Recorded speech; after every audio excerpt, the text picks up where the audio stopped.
ओम शांति। ओम शांति। आज की तारीख है 22 जुलाई 2023। साकार महावाक्य। बाबा कहते, मीठे बच्चे, आप मुए मर गई दुनिया। आप मुए मर गई दुनिया। बाप का बनना अर्थात दे अभिमान टूटना। बाप का बनना अर्थात दे अभिमान टूटना। एक बाप के सिवाय और कुछ भी याद ना आए। एक बाप के सिवाय और कुछ भी याद ना आए। बाबा कहते, मीठे बच्चे, आप मुए मर गई दुनिया। बाप का बनना अर्थात दे अभिमान टूटना। एक बाप के सिवाय और कुछ भी याद ना आए। आज का प्रश्न, अंत का समय समीप देखते हुए कौन सा स्लोगन सदा याद रखना है?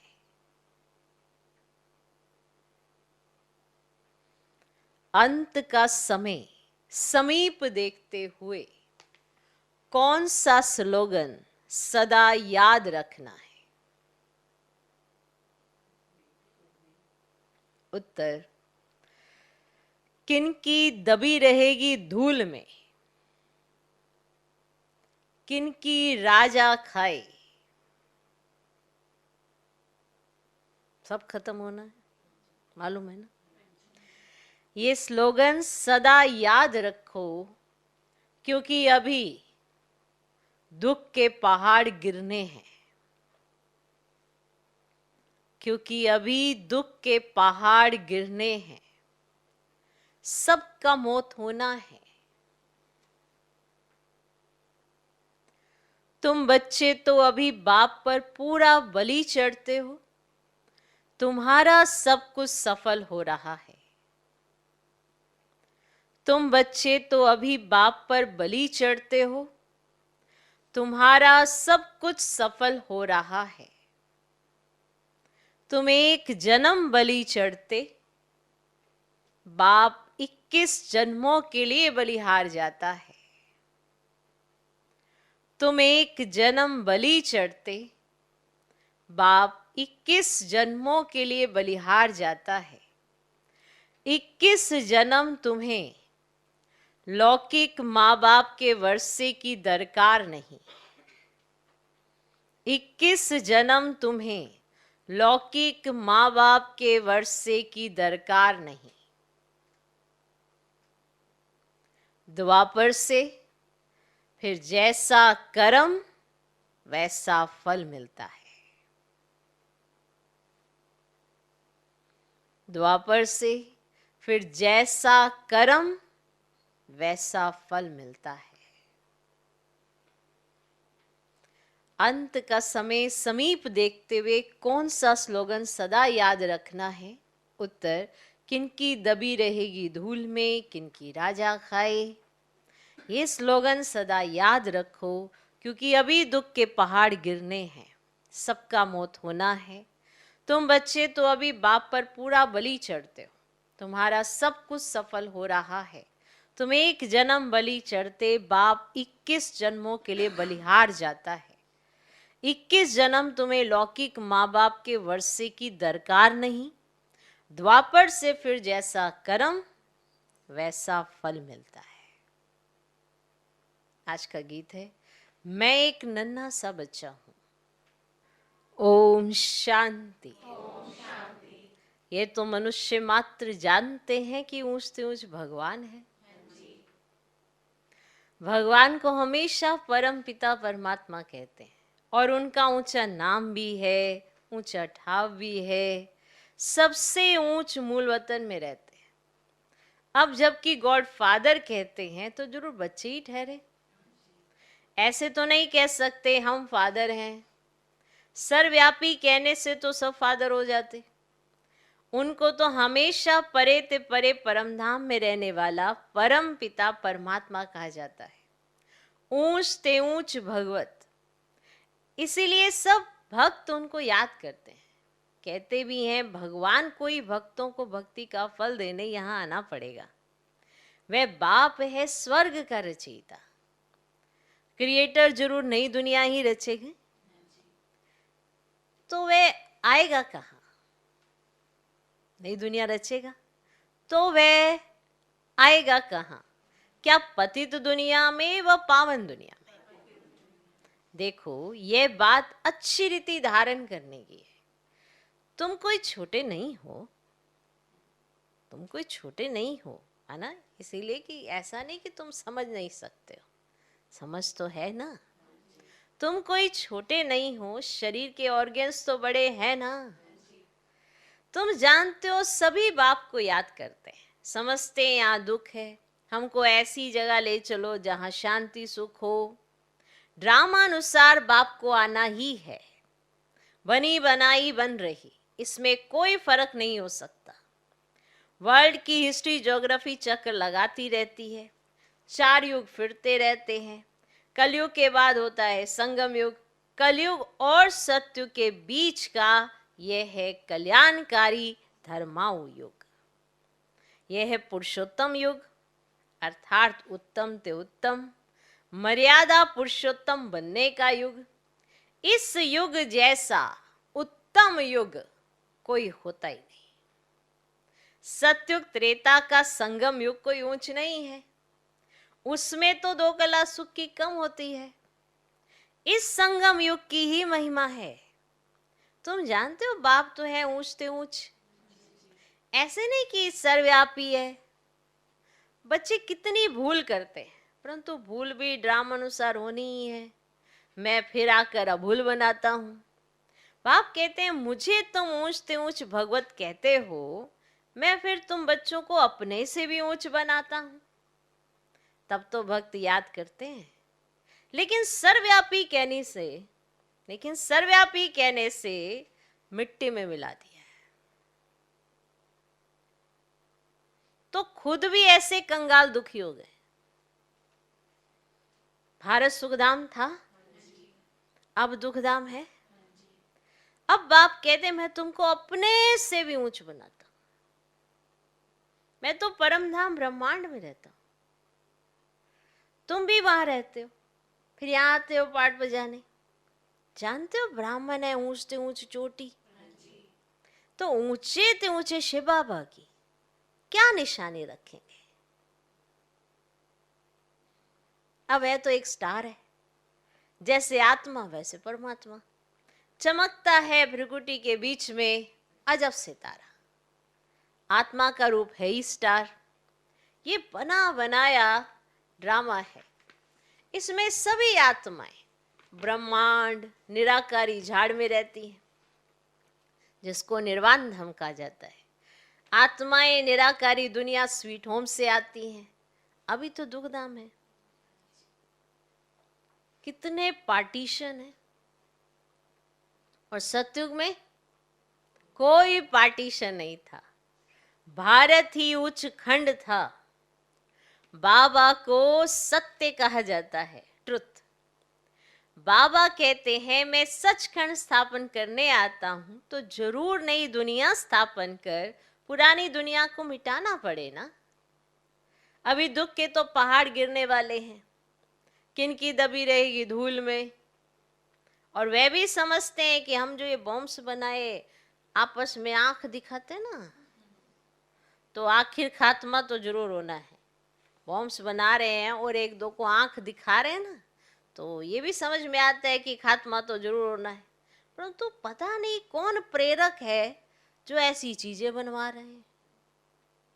बन तो रही है ना। गीता में भी है पेट से मूसल निकले। अब पेट से तो मूसल नहीं निकले हैं, मूसल निकले हैं बुद्धि से।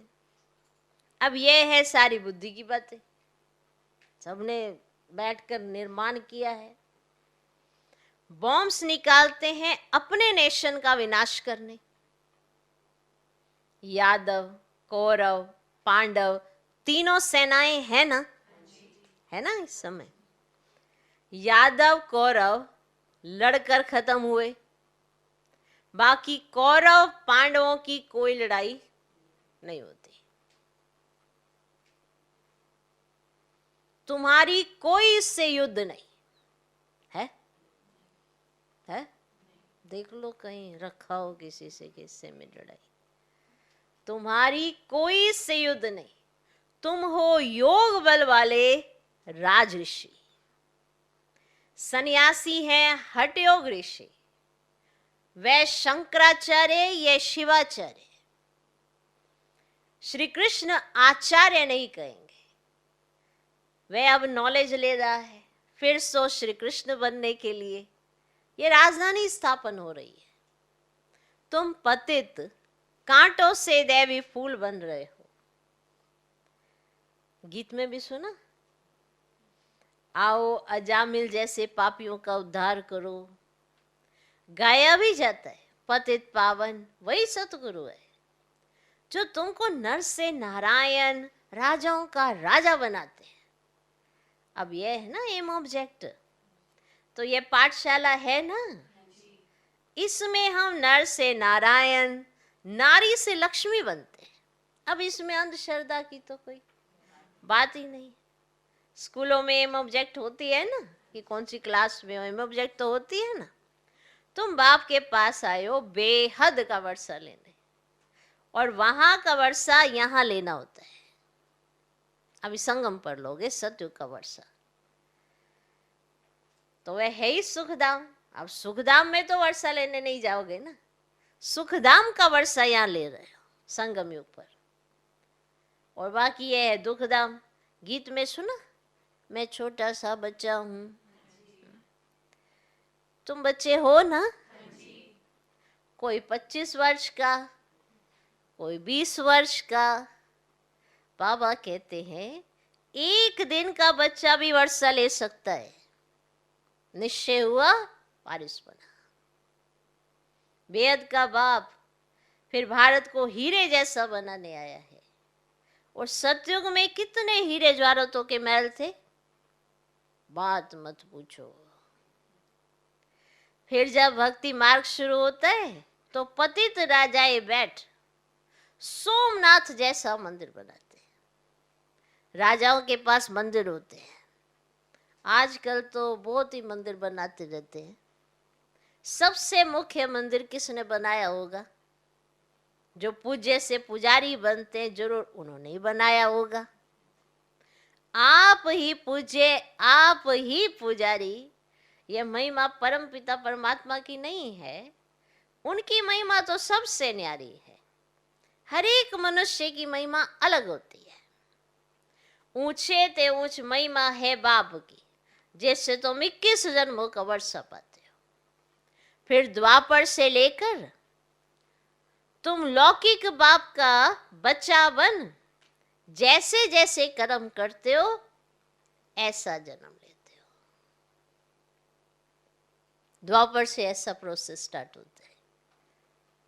और स्वर्ग में यहाँ की प्रारब्ध पाते हो कि कैसा आपने श्रीमत पर चले, कितना कहना माना, या परमात्मा मत पर कैसे चले, उसके आधार पर आपका वर्षा तय होता है। और फिर द्वापर से जैसे जैसे कर्म करते हो ऐसा जन्म लेते हो। क्लियर? धन दान करने से एक जन्म अल्पकाल सुख का वर्षा मिल जाता है।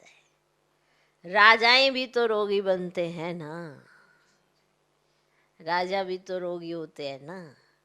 स्वर्ग में तुम रोगी नहीं बनते हो, वहां कोई रोग नहीं होता, कोई बीमारी नहीं होती, कोई कलह कलेश नहीं होता, कोई किसी की बात नहीं काटता, कोई किसी से नफरत नहीं करता, कुछ ऐसे भाव नहीं होते, कोई रोगी नहीं होता वहां।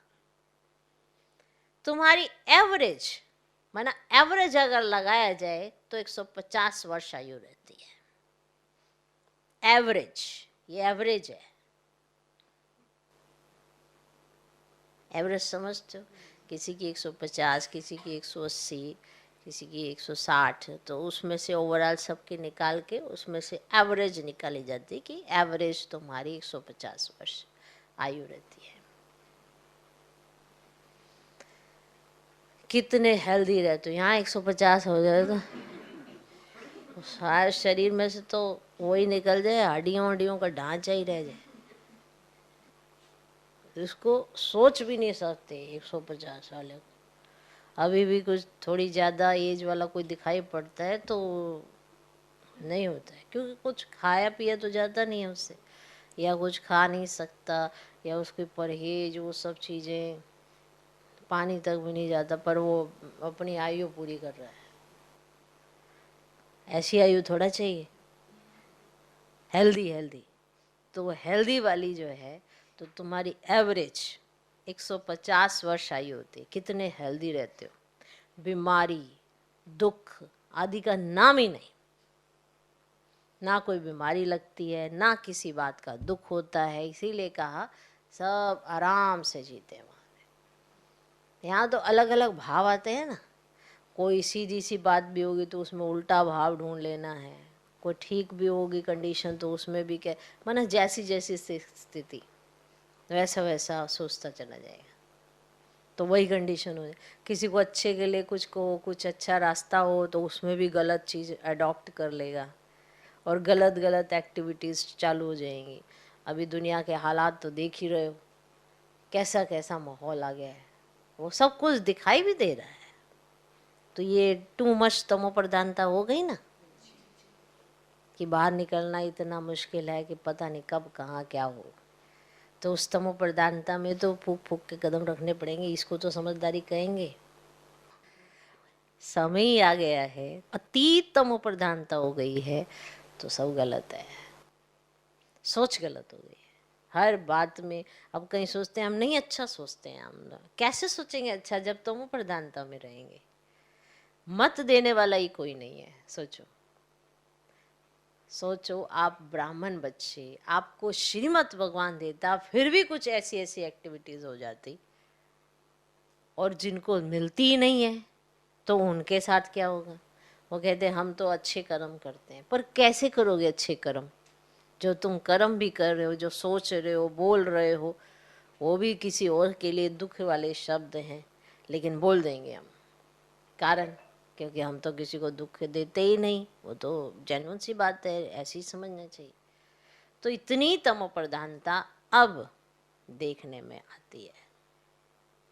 अब उसमें भगवान आया हुआ है, बच्चों को संभाल रहा है, उन्हें शिक्षा दे रहा है, पूरा अच्छा सलीके से रहना करना, उठना बैठना, खाना पीना सब सिखाता है।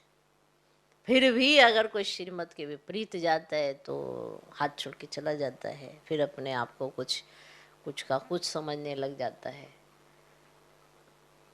पर सोचो कि स्वर्ग कैसा होता होगा, तो वहाँ ना तो कोई बीमारी होती है और ना ही कोई दुख होता है।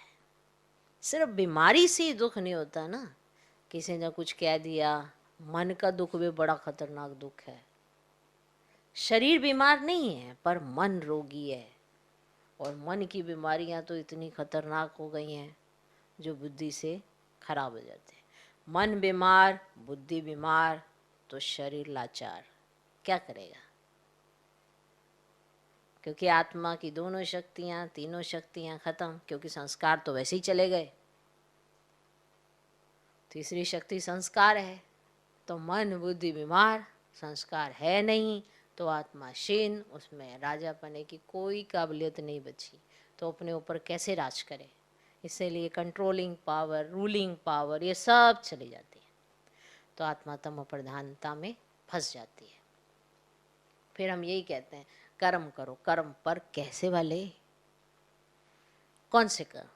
अच्छे कर्म करने हैं पर उसकी शिक्षा ही नहीं है तो कैसे करेंगे? इसीलिए बाबा कहते कि स्वर्ग कैसा होगा उसको सोचो, और वो शिक्षाएं जो आपको मिल रही हैं उसको यहाँ धारण करो, क्योंकि यहाँ की धारणा ही तुमको वहाँ प्रारब्ध दिलाएगी कि आप आएंगे स्वर्ग में, पर कौन से समय में आएंगे? स्वर्ग तो शुरू हो जाएगा पहले बर्थ से भी। 8वें बर्थ से भी स्वर्ग है, 12वें बर्थ से भी स्वर्ग है, 18वें बर्थ से भी स्वर्ग है। आप कौन से बर्थ में आ रहे हैं ऊपर से, तो ये आपके आज के पुरुषार्थ पर निर्भर करता है, समझे। तो बीमारी दुख आदि का नाम नहीं। शिव बाबा बच्चों के लिए सौगात ले आते हैं, इसको हथेली पर बहिष्कत कहा जाता है। पुरुषार्थ करना चाहिए, चाहे सूर्यवंशी बनो, चाहे चंद्रवंशी बनो, चाहे साहूकार प्रजा। एम ऑब्जेक्ट तो है श्री कृष्ण जैसा बनना, बाकी श्री कृष्ण वाच तो कभी हुआ ही नहीं है। श्री कृष्ण वाच माने श्री कृष्ण ने ऐसा कहा, ऐसे तो कभी हुआ ही नहीं है। यह है भगवान वाच। समझाया जाता है यह है रुद्र ज्ञान यज्ञ। राजसव अर्थात स्वराज्य प्राप्त करने के लिए शास्त्रों में तो बड़ी कहानी लिख दी है। बाप पर बलि चढ़ने से बाप फिर 21 जन्म बलि चढ़ते हैं। बाप तुम बच्चों को ऊंचे तो ऊंचा बनाते हैं, ब्रह्मांड में रहने वाले ब्रह्मांड के मालिक ठहरे ना, फिर तुम विश्व के मालिक बनते हो। मैं विश्व का मालिक नहीं बनता हूं, तुमको बनाने के लिए आता हूं कि तुम विश्व के मालिक बन सको।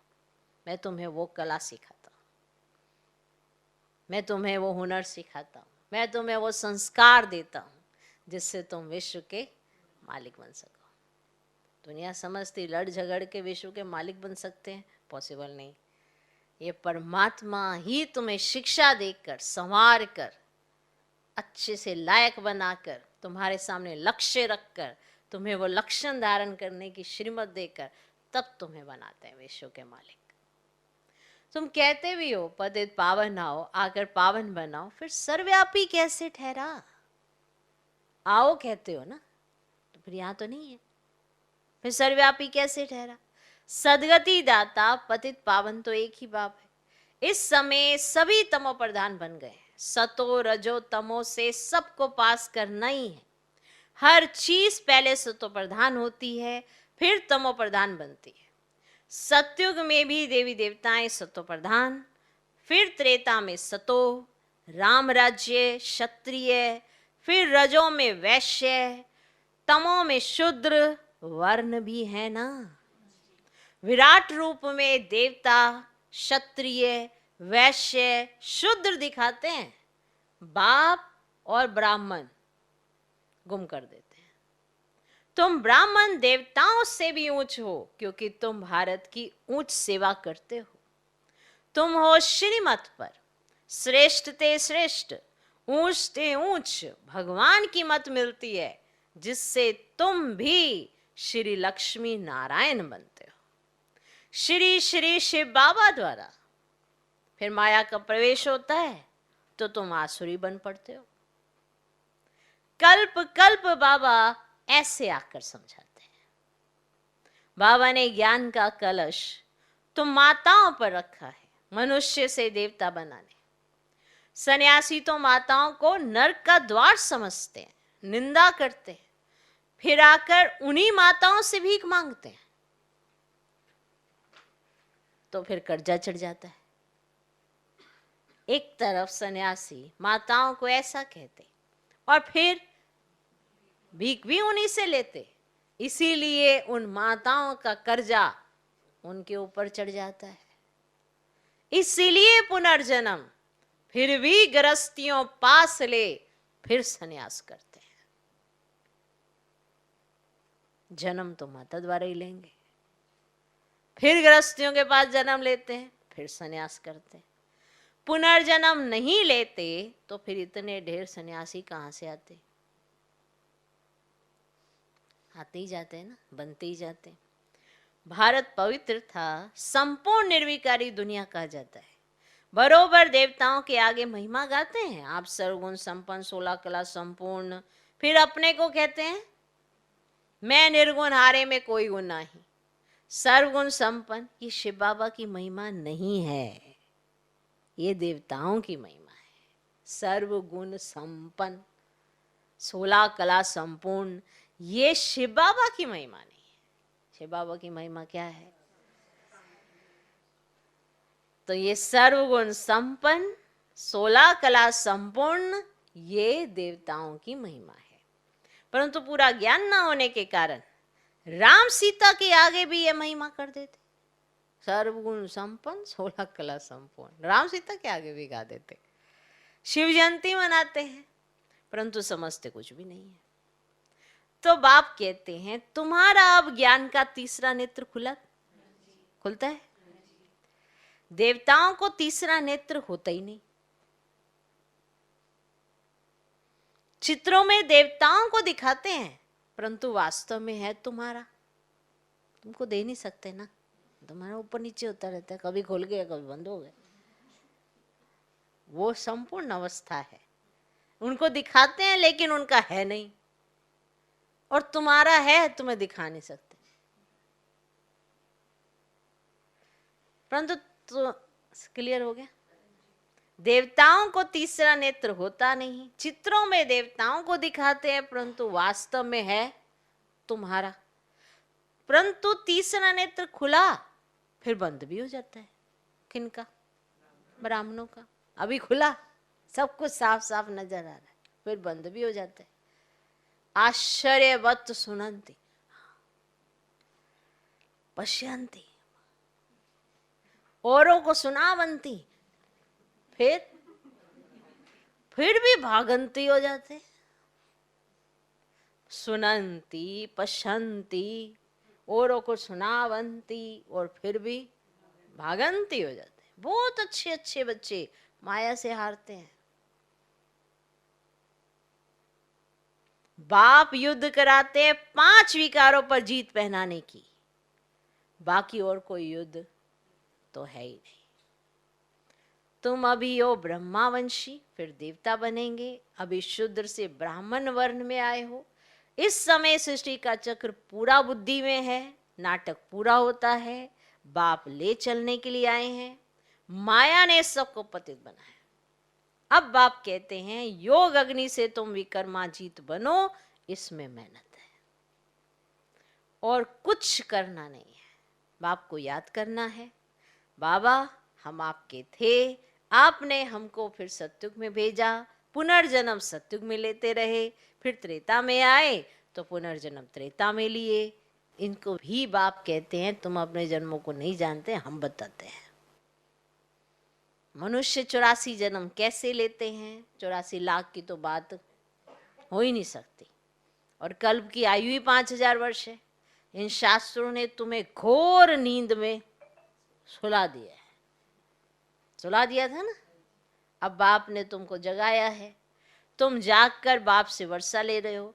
तुम छोटे बच्चे हो, कोई 3 मास का, कोई 4 मास का, तुम ईश्वर के बनते हो तो फिर आप मुए मर गई दुनिया। बाबा का बनते हो तो देह अभिमान टूट जाता है। बाप कहते हैं शरीर में रहते हुए, ग्रस्त व्यवहार में रहते हुए कमल फूल समान रहना है। सतयुग में तुम पवित्र संबंध में थे, अब अपवित्र ग्रस्त धर्म वाले बने हो। तुम देवी देवता धर्म वाले ही 84 जन्म लेते हो। भक्ति भी तुम शुरू करते हो, पूज्य से पुजारी तुम बनते हो। पहले तुमने अव्यभिचारी भक्ति की, अब भक्ति भी व्यभिचारी बन पड़ी है। फिर तुमको बाप से वर्षा मिलता है, और बाप को आना भी संगम युग पर होता है। युगे युगे कहने से करके 4 युग कहो ना। अब ये जो युगे युगे कह देते हो तो चलो करके तुम 4 युग कहो ना। फिर 24 अवतार, कच्छ मच्छ अवतार कैसे हो सकेंगे? अगर आप युगे युगे भी कहते हो तो 4 युग होते हैं, तो 4 बार हुआ ना। फिर उसमें ये 24 अवतार, वो भी कच्छ मच्छ अवतार, ये कैसे हो सकेंगे? गॉड इज वन, रचयिता भी एक है तो उनकी रचना भी एक है।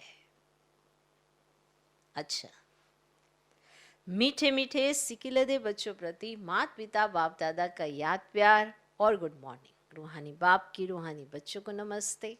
हम रूहानी बच्चों की भी रूहानी बाप को नमस्ते नमस्ते नमस्ते। Good morning good morning good morning. धारणा के लिए मुख्य सर पहला पॉइंट, स्वराज्य के लिए बाप पर बलि चढ़ना है।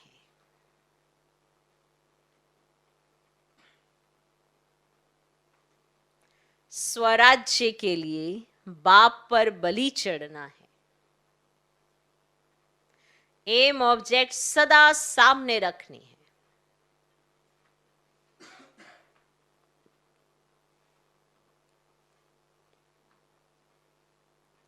एम ऑब्जेक्ट सदा सामने रखनी है। पुरुषार्थ कर सूर्यवंशी बनना है।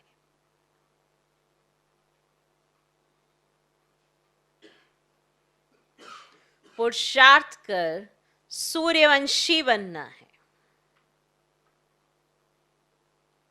स्वराज्य के लिए बाप पर बलि चढ़ना है। एम ऑब्जेक्ट सदा सामने रखनी है। पुरुषार्थ कर सूर्यवंशी बनना है। दूसरा पॉइंट, बाप से जो ज्ञान का तीसरा नेत्र मिला है वह सदा खुला रहे।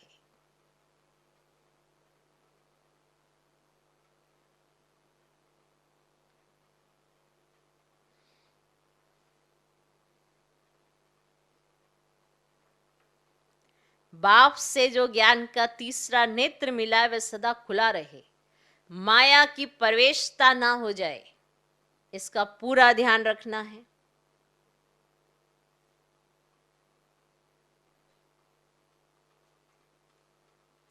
माया की प्रवेशता ना हो जाए, इसका पूरा ध्यान रखना है।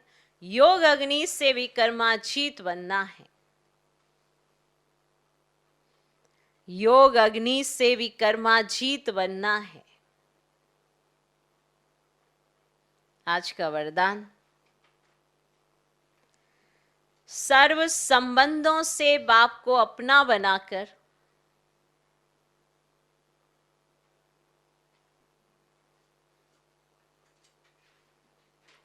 सर्व संबंधों से बाप को अपना बनाकर एक रस रहने वाले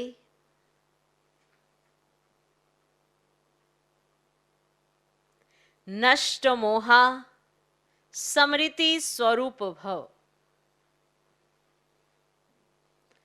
सर्व संबंधों से बाप को अपना बनाकर एक रस रहने वाले नष्ट मोहा स्मृति स्वरूप भव। नष्ट मोहा स्मृति स्वरूप बनने के लिए सर्व संबंधों से बाप को अपना बनाओ। किसी भी दैहिक संबंध में बुद्धि का लगाव ना हो। अगर कहीं भी लगाव होगा तो बुद्धि भटकेगी। बैठेंगे बाप को याद करने और याद वही आएगा जिसमें मोह होगा। किसका मोह पैसे में होता है, किसका जेवर में, किसका किसी संबंध में। जहां भी होगा वहां बुद्धि जाएगी। अगर बार बार बुद्धि जाती है तो एक रस नहीं रह सकते।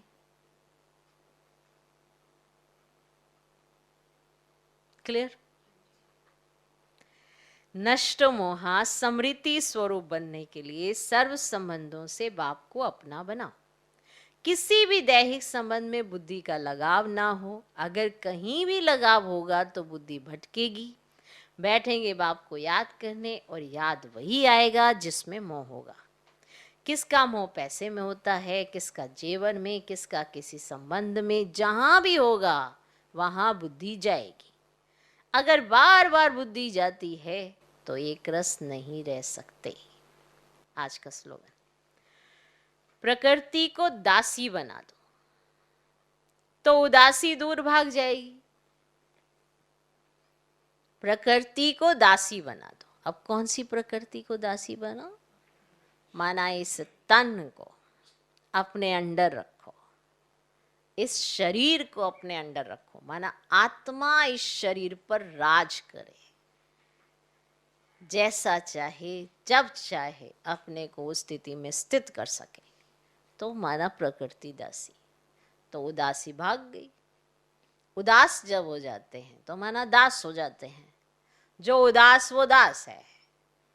तो उदास हो ना सके उसके लिए अपने ऊपर पूरा नियंत्रण होना जरूरी है।